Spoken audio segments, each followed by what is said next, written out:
rasa laparnya kurang gitu ya. Jadi tidak seperti biasanya Juve bermain tuh tadi malam tuh kayak nggak ada passion gitu, nggak ada rasa urgent, nggak ada rasa lapar untuk bisa mencetak gol. Di sisi lain, yang kedua pun juga gue tadi setuju karena ini juga masalah rotasi ya, dan gue sih sebenarnya nggak ada masalah dengan rotasi karena memang ini harus dilakukan oleh Mainan yang bagus Spalletti. ya, Kita tahu harapannya lebih jauh lagi dari tahun lalu untuk di Liga Champion ya. RKM ini sangat dibutuhkan kayak gitu ya. Selain itu juga ya makin jauh kita di Liga Champion ya, keuntungan buat Juve makin bagus kan kayak gitu. Jadi bisa beli pemain lagi yang dibutuhkan ke depan kayak gitu.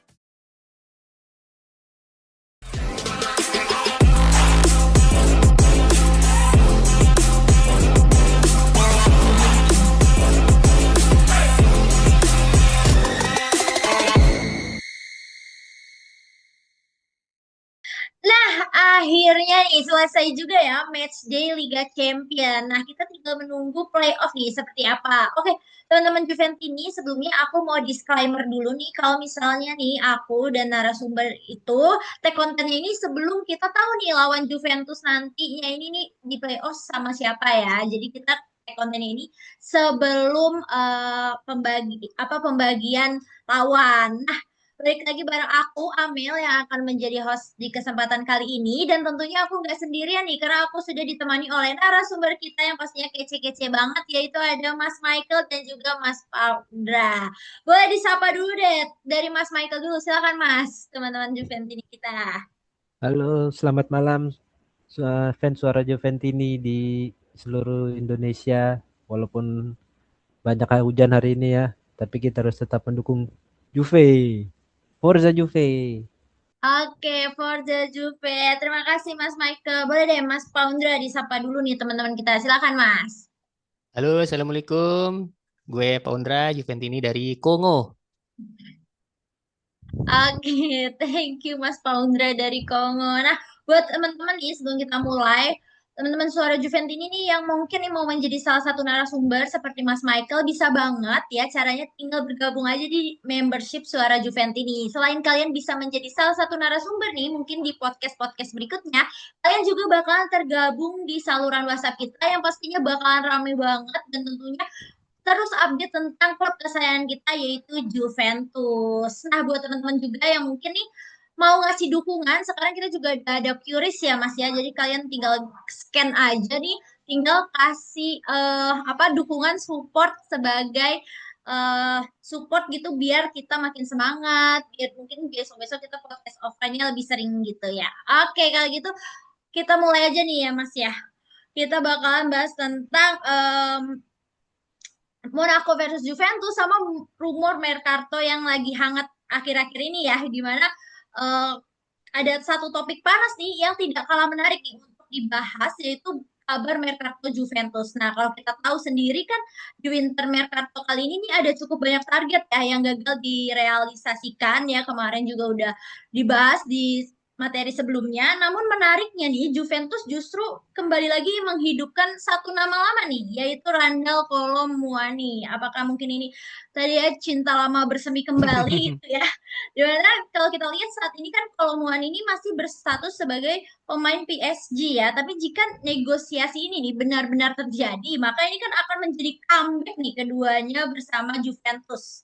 Nah, yang menarik ini secara emosional ini kan kayaknya kalau Moan ini seolah-olah belum meninggalkan Juventus nih, apa belum move on atau gimana nih? Ya, dia kan sering kita masih lihat nih mengikuti pemain-pemain Juve di media sosial, terus juga masih aktif nih berinteraksi, dan itu sering dibaca sebagai sinyal ketertarikan mungkin yang belum padam. Nah, pertanyaannya sekarang, apakah Juventus benar-benar serius nih untuk membawa pulang gitu ya, menarik kembali kalau Muani ya, mengingat prosesnya tidak mudah nih ya.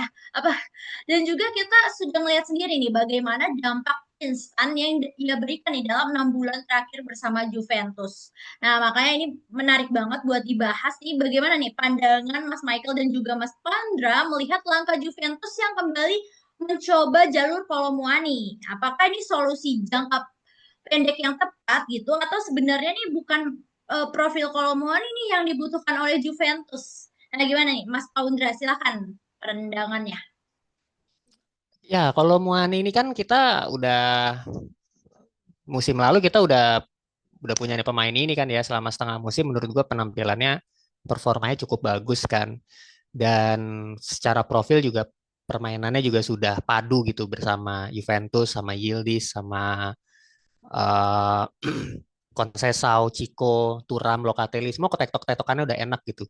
Memang yang menjadi kendala adalah ketika di awal musim itu kita kehilangan sosok seperti Kolo Muani yang tiba-tiba pergi, nggak bisa kita tebus kan di awal musim kemarin karena alot dengan PSG sehingga akhirnya Juve lepas kontak dengan Kolomeni dan akhirnya mengalihkan buruannya ke Openda waktu itu kan. Jonathan David juga udah posisinya waktu itu udah datang dan masih berusaha untuk mendapatkan Kolomuani.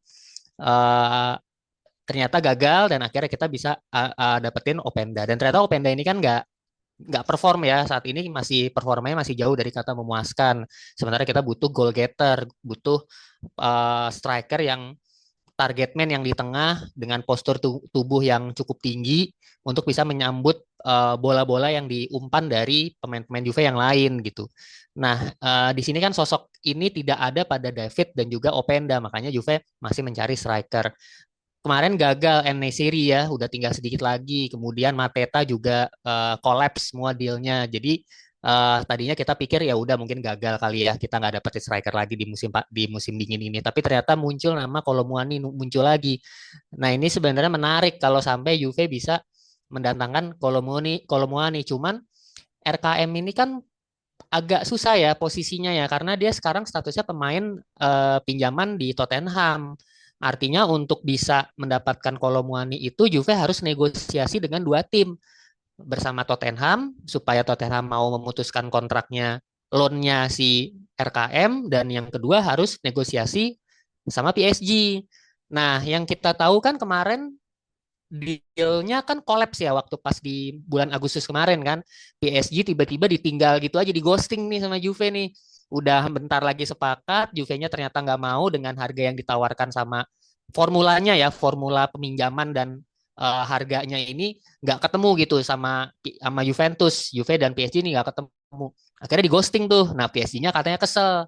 Jadi sampai apa presidennya PSG itu sampai bilang kalau gosipnya itu sampai bilang kita berikutnya nggak mau lagi berurusan sama Juventus gitu. Nah ini kan artinya kan sulit ya sebenarnya kalau kita pikir-pikir nih dengan kondisi PSG kemarin abis di ghosting kayak gitu, terus sekarang Juve muncul mau mengajukan nama ulang gitu kan, ayo dong mohon-mohon lagi dong. Apalagi kondisinya sekarang ada lagi Tottenham nih yang terlibat, jadi butuh butuh negosiasi dengan dua pihak. Nah ini menurut gue tingkat kesulitannya cukup tinggi gitu. Tapi apakah bisa terjadi di musim dingin ini ya sekarang sudah tinggal sisa 2 hari ya. Tanggal 30, tanggal 31 tinggal sisa 2 hari. Kalau sampai dapat sih keren banget sih berarti Juventus ya. Komoli dan timnya ini nih bisa bekerja dengan baik, bisa negosiasi ulang yang membuat PSG dan Tottenham tuh mau gitu. Dan kabarnya juga menurut Romano kalau Muani itu udah pengen banget pindah ke Juve gitu karena mereka udah ya udah nyetel lah kemarin permainannya RKM dengan Juve itu udah cukup nyetel di setengah musim terakhir dan di Spurs sendiri juga performanya Muani juga nggak bagus-bagus amat juga gitu ya tercatat hanya ada berapa tiga gol ya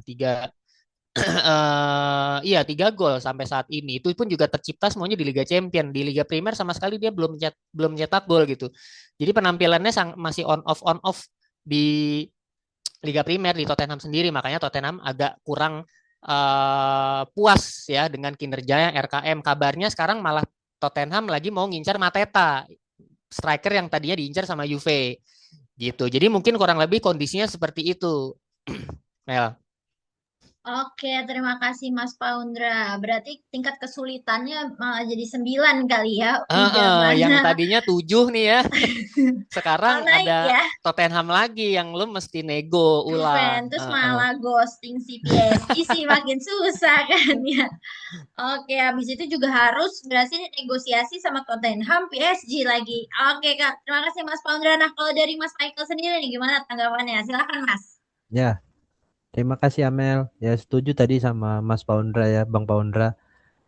Ya ini memang si RKM ini ya pasti sudah bisa dibilang solusi jangka pendek lah. Kalau untuk jangka panjang ya balik lagi. Juve ada duit nggak buat itu kan gitu kan. Mm-mm. Walaupun nanti siapa Vlahovic pergi gitu, tapi kan masih ada pemain-pemain yang lain. Cuman untuk solusi jangka pendek ya bolehlah kayak tahun lalu gitu, karena dia memang udah nyetel, semua pemain kita udah kenal dia, dan memang dari sisi umur juga mirip-mirip ya kan, jadi masih masih nyambung lah dengan Yildiz, dengan Conceição, dengan Mm-mm. Miretti kayak gitu. Nah, yang kedua juga kalau memang jangka pendek itu kan biasanya harus yang langsung impact ya, baru Iya. jadi harus ke RKM sih boleh lah. Apalagi dengan ngelihat Vlahovic lagi cedera ini, dalam tanda petik nggak ada saingannya David gitu. Jadi harapan gue sih biar David nih, gue harus lebih baik lagi nih, udah ada saingan gue. Kalau Openda kan kayak ah masih lebih gue nih yang dipilih kayak gitu kan gitu. Mm-mm. Kalau Openda nih, tapi kalau kalau RKM karena udah ada historinya dulu yang bagus kayak gitu kan, dan sangat dicintai fans-fans Juve juga ya. Semoga aja kalau emang dia jadi, ya itu jadi pemicu semangat buat David gitu, lebih bagus lagi. Dan itu biasanya malah eh, balik lagi ke mental pemain. Kalau memang mental pemainnya bagus ya kompetitif di tim itu akan jadi bagus kayak gitu, dan itu akan sangat bagus juga buat tim kita kayak gitu. Karena sekarang kalau sekarang lihat kan, ya udah David nggak nyetak gol, Openda nggak nyetak gol, ya udah yang ada tinggal mereka doang kayak gitu, nggak bisa diganti lagi. Event kayak kemarin aja, kenapa oke lah Napoli memang kita 3-0 gitu, tapi ya saking gak ada strikernya, McKennie yang ke depan kan kayak Iya gitu betul. kan.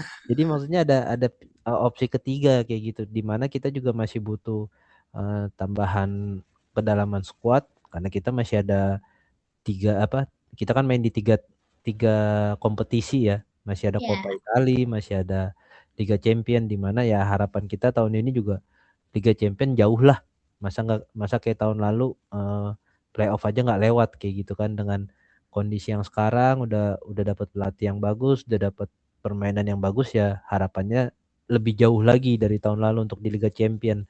Ya RKM ini sangat dibutuhkan kayak gitu ya. Selain itu juga ya makin jauh kita di Liga Champion, ya keuntungan buat Juve makin bagus kan kayak gitu. Jadi bisa beli pemain lagi yang dibutuhkan ke depan kayak gitu.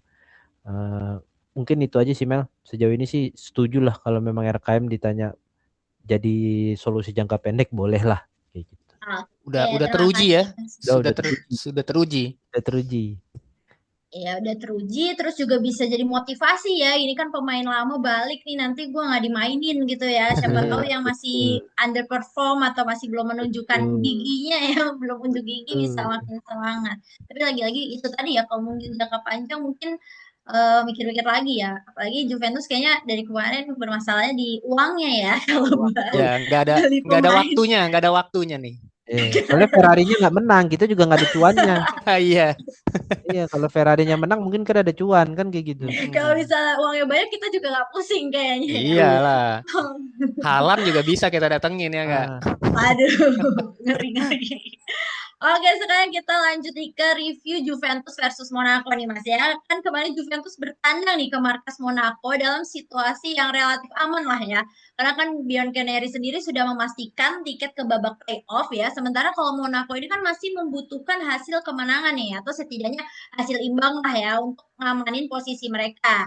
Nah, dengan konteks tersebut kan pelatih kita nih Spalletti memilih melakukan rotasi ya yang cukup agresif nih kalau dilihat-lihat ya. 5 pemain langsung masuk ke starting eleven ya, di mana Perin ada di bawah Mister, lalu ada Kabal, ada Manners, terus ada Miretti, dan juga ada Conceição yang diberi kesempatan nih sejak awal.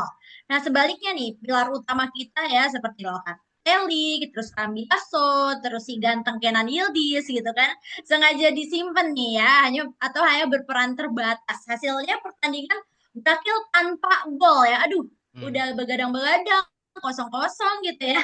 Ini kan tentu bukan laga yang bisa disebut menggembirakan ya kalau kita lihat dari sisi hasil, namun kan juga bukan pertandingan yang sepenuhnya mengecewakan ya jika dilihat dari konteksnya. Nah, Juventus dan Monaco sendiri kan sama-sama berbagi bola, tetapi minim ancaman nyata nih dari Juventus.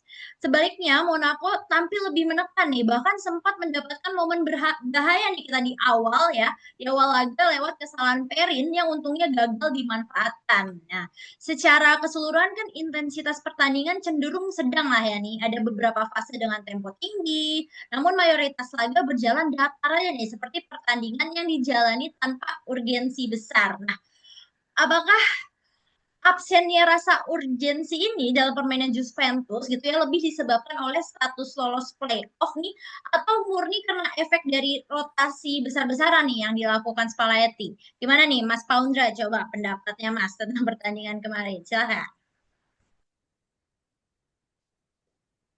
Siapa Mel? Mas Paundra. Oh, saya. Agak putus-putus tadi, sorry. Oke, oke, Oke, aman. ya, jadi gue setuju ya 2 poin itu ya, karena yang pertama memang tidak ada rasa urgensi dalam permainan Juve. Juve tidak hanya mengincar posisi yang bisa diincar sama Juve itu kan 8 besar ya, yang sebenarnya secara peringkat sendiri, secara apa namanya, memang masih masih memungkinkan Juve untuk bisa masuk, tapi dengan syarat eh 5 sampai 6 tim Juve yang di atas Juve itu harus kalah atau seri gitu ya, nggak mendapatkan poin penuh. Nah, itu kan agak berat ya. Sementara tim-tim lain kita tahu menang dan secara poin pun juga kalau Juve dapat poin penuh 15 poin juga masih ada di peringkat 9 gitu ya, di luar posisi 8. Jadi um, pertama memang karena sudah dipastikan lolos sehingga rasa laparnya kurang gitu ya. Jadi tidak seperti biasanya Juve bermain tuh tadi malam tuh kayak nggak ada passion gitu, nggak ada rasa urgent, nggak ada rasa lapar untuk bisa mencetak gol. Di sisi lain, yang kedua pun juga gue tadi setuju karena ini juga masalah rotasi ya, dan gue sih sebenarnya nggak ada masalah dengan rotasi karena memang ini harus dilakukan oleh Spalletti. Kita tahu jadwal Juve saat ini di bulan Januari, Februari sampai Maret itu padat banget dan lawannya pun juga berat-berat nih. Setelah ini masih ada Inter, Lazio. Nah, ini masih masih masih berat gitu ya kondisinya. Kemarin habis lawan Napoli juga. Jadi gue bisa memahami situasi seperti ini, keputusan yang diambil oleh Spalletti mengistirahatkan beberapa pemain ya, itu nggak masalah. Kondisi di lapangan secara teknis juga lapangan tadi malam tuh juga kayaknya kok licin banget ya, beranjak banget pemain Juve yang kepleset. Nih lapangannya lumutan atau banyak kulit pisang kita juga nggak tahu ya, licin banget tadi malam tuh.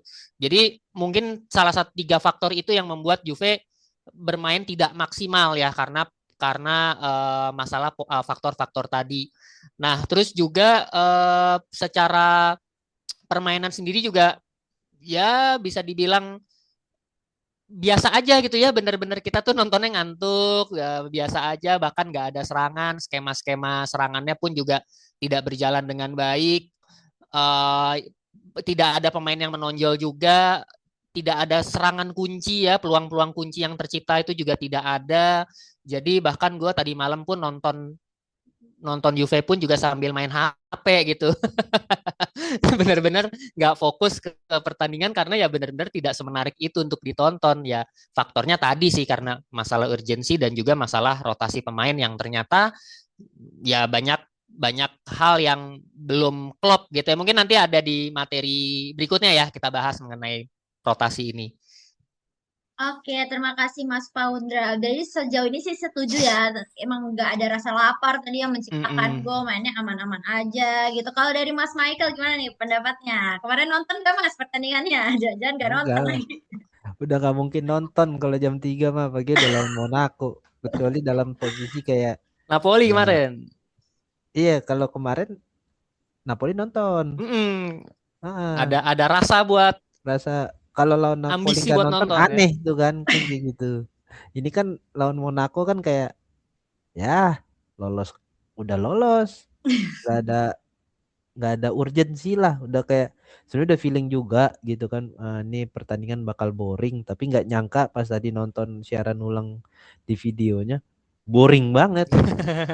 Lo bayangin tuh Makin jam 3 pagi begitu, eh, Michael. makanya makanya bang gue udah yakin kayak percuma banget lah kalau begadang kayak gini kan kayak gitu kayak maksudnya kalau emang seri tapi pertandingannya seru Iya, udah gitu ini udah mah jam 3 nggak ada urgensi nggak seru lagi udah tuh triple kill tuh nah. Udah 3 tuh udah nggak gak ada ada gol pula ya.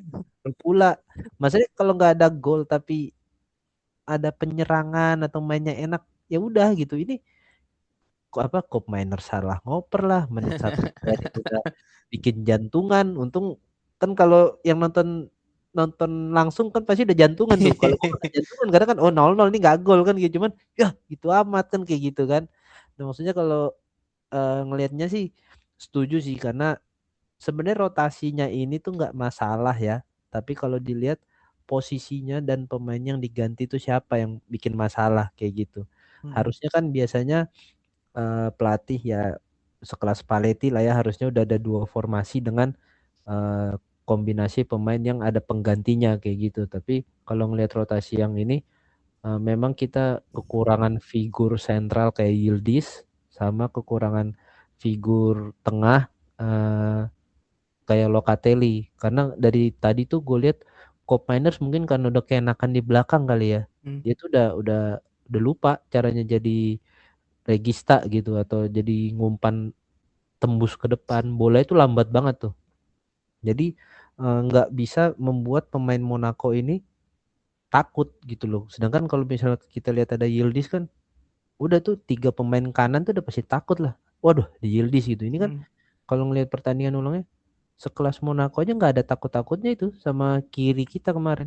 Nggak ngerasa ya udah santai aja bahkan bagian kanan mereka kan nyerang terus tuh. Jadi mereka pun kayak nggak ada beban gitu. Satu sisi nggak ada yang harus ditakutin dan kita pun nggak bisa menciptakan rasa takut itu gitu. Yang ketiga juga mungkin ya karena nggak ada urgensinya lagi. Walaupun di mana itu sebenarnya nggak boleh ya. Kalau ngelihat tren ini kan kita lagi bagus, harusnya tuh tetap harus ada rasa lapar kayak gitu kayak harus menjaga namanya tren kemenangan kayak gitu. Jadi mentalnya itu memang kurang sih. Kalau misalnya pelatih-pelatih kayak Mourinho atau memang tim-tim sekelas Madrid, Barca ini tuh sebenarnya jelek banget. Lu lagi menang bagus, lu lagi mau mencari bagus juga di liga udah bagus. Di Liga Champion lu malah melempem dengan lawan seperti ini kayak gitu. Kalau misalnya lawan Madrid, lawan Liverpool ya udah masih oke lah seri kayak gitu kan. Ini tanda petik cuma Monaco kayak gitu. Lu malah seri kayak gitu event dengan pemain kedua di mana sebenarnya digantikan 5 bukan bukan 7 gitu. 5 tuh ya masih di bawah Iya, setengah. setengahnya Eh, masih ada. masih ada gitu tapi memang kita lihat kekurangan untuk jumlah bench kita memang sudah cukup tapi untuk setara kita enggak cadangan dengan inti kualitas kita masih jauh. Kenapa gue bilang gitu? Karena event udah ganti 5 pemain, McKennie aja masih masuk. Sedangkan kalau ngelihat kayak misalnya yang skuadnya udah lengkap misalnya ya Arsenal gitu. Odegaard nggak masuk ya dia ada Madueke, ada Eze gitu. Martinelli nggak masuk ya itu ada Madueke, ada Eze, ada dua gitu penggantinya. Kalau misalnya kayak gini Gabriel Jesus nggak masuk, udah ada Gyökeres. Jadi dan Gyökeres nggak ada pun Merino bisa masuk gitu. Jadi harus ada 3 sebenarnya kayak gitu. Jadi dengan kualitas yang sama. Yang gue lihat sih itu ya. Kualitas bench kita dengan pemain kita nggak nggak sama bahkan nggak bisa dibilang 11 biasanya kan 11 12 10 12 enggak jauh banget sih sebenarnya gitu Mel. Sebenarnya Oke, kalau terima kalau gue tambahan sedikit, urgensi itu ada ya, tapi sedikit karena Ada Juve butuh ya. finish di posisi awal-awal ya, di posisi 10 11 yang dimana kalau kita dapat di peringkat awal-awal tuh kita mendapatkan lawan yang lebih Oh, yang enteng. bagus Ya, ya. Bija sebenarnya sekarang ada hasilnya juga. Kita calon lawannya kan hanya Galatasaray dan klub Brugge ya. Harusnya kan di atas kertas di atas tuh, tapi kan seperti biasa ya, Juve biasanya selalu kepleset lawan tim-tim kayak gitu. Nah, apalagi Galatasaray agak alot ya. Ya, itu Itu aja sih keuntungannya ya sebenarnya. Oke, terima kasih Mas Michael dan Mas Paundra. Oke, kalau misalnya kita lihat berarti kan sebenarnya Juventus ini sudah memberikan ruang rotasi ya di laga kemarin ya. Kesempatannya terbuka nih bagi para pemain yang jarang tampil untuk membuktikan diri nih. Namun Mm-mm. yang terjadi justru sebaliknya ya. Pemain-pemain yang masuk gitu sebagai opsi rotasi gagal memanfaatkan momentum nih. Rating mereka juga cenderung rendah gitu. Bahkan masuk kategori oranye. Nama-nama seperti Openda, Iya. Koopmeiners, Miretti, hingga Conceição ini tidak mampu nih Mm-mm. memberikan dampak yang signifikan baik secara permainan maupun kontribusi langsung di lapangan. Nah, ironisnya kan pemain yang biasanya berstatus starter gitu ya, justru terlihat lebih stabil nih ketika dimainkan. Kerin meski berstatus rotasi gitu ya di posisi kiper masih mampu lah ya untuk menjaga performa dan juga mencatat rating yang relatif baik. Ini kan menegaskan bahwa masalahnya ini bukan sekedar soal tidak rutin bermain gitu ya, tetapi soal kesiapan, terus juga respon terhadap kesempatan gitu ya. Setelah udah dikasih kesempatan harusnya menunjukkan yang terbaik gitu ya. Situasi juga tidak banyak berubah gitu ketika Juventus memasukkan pemain intimnya di babak berikutnya. Kayak ada Yildiz dan Cambiaso yang diharapkan membawa energi gitu ya dan kualitas tambahan nyatanya kan tidak mampu nih mengangkat tempo maupun mengubah arah permainan nih secara signifikan. Nah, terus juga ada masuknya Zegrova dan Ealing Junior pun tidak memberikan efek instan yang diharapkan. Nah, kira-kira mengapa nih para pemain yang jarang masuk rotasi justru gagal memanfaatkan momen gitu ketika akhirnya diberi kesempatan? Apakah mungkin pemain-pemain kita nih emang belum siap gitu ya secara kualitas dan juga mental gitu, atau justru pendekatan Spalletti yang terlalu longgar nih ya membuat mereka tampil tanpa urgensi dan juga identitas yang jelas. Nah, boleh deh siapa dulu? Mas Michael dulu deh gantian. Silakan Mas Michael. Oke, ya memang mungkin kalau dibilang bukan karena jarang main, bukan faktor terbesar, iya. Tapi gue yakin itu pasti ada pengaruhnya kayak gitu Mel. Dimana ya kayak misalnya 100% itu ya 20%, 30%. Dimana kalau memang sering main itu ya jadi gini, kalau pemain bola itu kan bedanya latihan dengan ikut pertandingan itu biasanya atmosfer ya kan. Jadi eh, apalagi ini Liga Champion gitu, dimana biasanya kalau kita dulu kayak ada Buffon, ada Szczesny, pasti Szczesny minimal di Coppa Italia, atau misalnya kalau lawan di Eropa tuh yang udah pertandingan kita udah pasti lolos kayak gitu. Seenggaknya mentalnya tuh ada gitu untuk deg-degannya ada kayak gitu. Jadi kalau gue ngeliat kenapa masih ada Perin jarang main ya kayak kemarin itu sebenarnya kayak tadi pagi itu sebenarnya kalau ditanya kita itu masih beruntung loh. Itu nggak boleh 9 menit ke 1 kayak gitu. Itu karena lawan Monaco. Coba kayak lawan Madrid kemarin. Menit 1 udah gol. Mentalnya pasti udah down kan kayak gitu. Untuk lawan sekelas Madrid itu namanya bunuh diri lah. Nggak boleh sebenarnya itu kita seperti itu, di mana itu salah satu yang bikin ada sebutan karena jarang main satu. Yang kedua kenapa dibilang jarang main juga chemistry-nya nggak ada. Dibandingkan coba lihat deh lawan Napoli. Taktik Spalletti itu paling mantepnya itu adalah one touch. Kemarin tuh Iya, tadi pagi itu one touch-nya ya biasanya kan one touch ke sini mereka tahu nih bakal ke sini atau ke sana gitu. Ini udah dioper ke sini pemainnya ke sana. mm-mm. Gak dapat terus gitu. Itu kan tandanya mereka jarang main bersama kayak gitu. Gue nggak Hmm. ya kalau masalah latihannya gue nggak ngerti lah ya. Apakah memang Spalletti terlalu ya udah nih 11 ini aja nih yang dipastiin nih bareng, nggak dicobain yang kedua gitu, malah berharapnya udah lu paham lah ngelihat mereka enggak, padahal kalau main itu ya kalau disering main ya pemain-pemain itu udah tahu oh nih sini bakal ke sini, tapi kayak tadi itu bener-bener one touch-nya banyak banget yang salah oper gitu, yang pemain kedua itu tak tak. Nah itu kalau lawan di atas Monaco sebenarnya kita udah pasti kalah sih, kita masih beruntung aja lawan Monaco kayak gitu. Dan memang balik lagi tadi tuh masalah mental kan gitu. Bukan hanya jarang main tapi mentalitasnya itu kayaknya juga masih kurang. Kalau zaman dulu itu namanya, makanya kita kan juga di WA bilang grinta, grintanya tuh kurang. Mau istilahnya mau pertandingan lu udah pasti lolos, lu harus menang kayak gitu, bukan mental main aman. Tapi balik lagi juga mungkin Spalletti bilang ya udahlah main aja kita, nggak usah menang nggak usah kalah, ya mau apapun kondisi kita, ya mungkin dibilang nggak bisa kalah ya, jangan sampai kalah lah pokoknya. Tapi kalau dilihat ntar kan tanggal 6 kita main, tanggal 2 tuh main lagi, tanggal 6 main lagi. Mungkin Spalletti juga menjaga kondisi pemain seperti itu karena kan eh, Februari ini padat ya kayak gitu kan. Padat banget. Kita nih kemarin Napoli akhir minggu, tengah minggu Champion, akhir minggu lagi Liga Italia, nanti tengah minggu lagi Italia gitu. Jadi memang kita lagi padat-padatnya kayak gitu. Jadi mungkin satu sisi juga harus terjadi rotasi ini, tapi mungkin belum terlalu disiapkan oleh Spalletti. Ya mungkin harus ke depannya harus berlatih lebih bareng lah biar kuantitasnya juga squad 1 dengan squad 2 itu sama kayak gitu Mel. Oke, terima kasih Mas Michael. Berarti tadi ya, ya jam terbangnya kurang kali ya. Jam terbang para pemain eh, kita yang lain ini masih kurang. Terus juga Hmm, chemistry-nya ya belum terbentuk gitu ya. hmm. Komunikasinya kalau misalnya udah terbentuk kan bisa kayak lewat lirikan mata udah Nah, tahu nih gerakannya ya. benar. Kalau misalnya dari Mas Paundra nih, gimana Mas? Pendapat ya? Ada tambahan atau mungkin berbeda pendapat? Silakan. Oke, ya kalau gua ngelihatnya sih sebenarnya ini memperlihatkan bahwa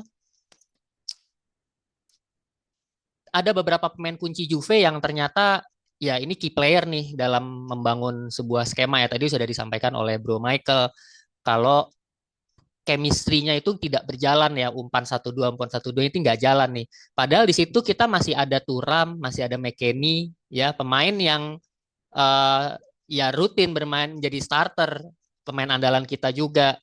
Terus juga lini belakangnya pun juga nggak berubah gitu kan. Harusnya build up serangannya itu bisa dibangun gitu dari 3 back itu, 3 back kemudian ke tengah ada Thuram di situ, ada McKennie di situ. Tapi ternyata kita berasa banget hilangnya sosok Locatelli, Cambiaso dan Yildiz. Ya, terutama Locatelli sih. Nah, tadi juga udah disebutin juga sama Bro Michael. Cop Miners tuh lamban banget mindahin bolanya. Jadi tiap bola dikasih dari center back ke Cop Miners tuh Komenes tuh kayak kebingungan gitu, lamban. Jadi akhirnya dia cuma bisa passing kanan, passing kiri doang, passing-passing standar aja gitu yang dilakukan sama Cup Miners. Kemudian ketika ditaruh ke McKennie, ditaruh ke Turam, nah umpan tektok 1-2-nya ini nggak match. Even Conceição itu kan juga sering main sama Juventus kan, sering sering sering tampil jadi starter. Miretti juga 2 atau 3 kali pertandingan kemarin juga sempat jadi starter. Nah, artinya sosok Locatelli yang menurut gue justru malah menjadi pembeda kenapa Juve bermain seperti itu tadi malam.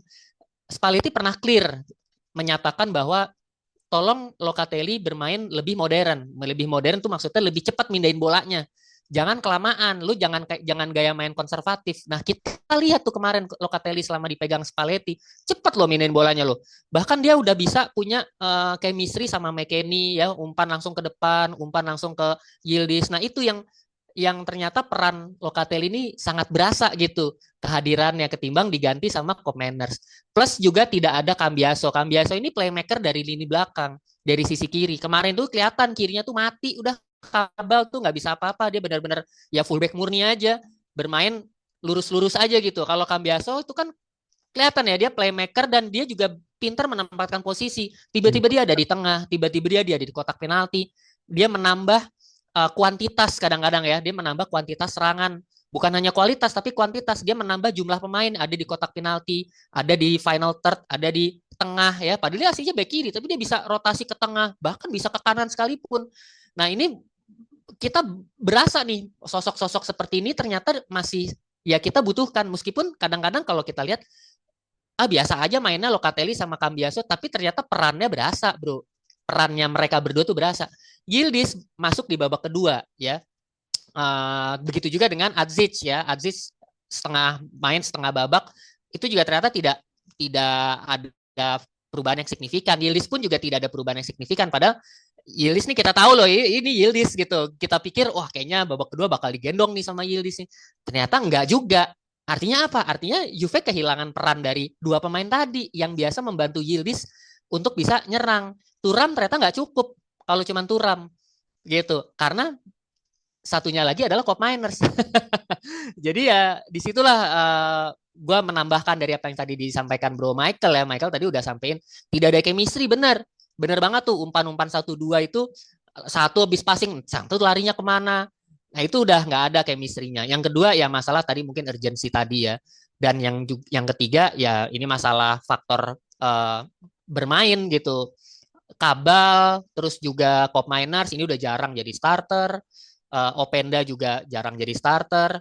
Yang gue heran sebenarnya Conceição sih. Conceição kan masih sering ya jadi striker ya. Kenapa mainnya kemarin juga sama jelek banget gitu.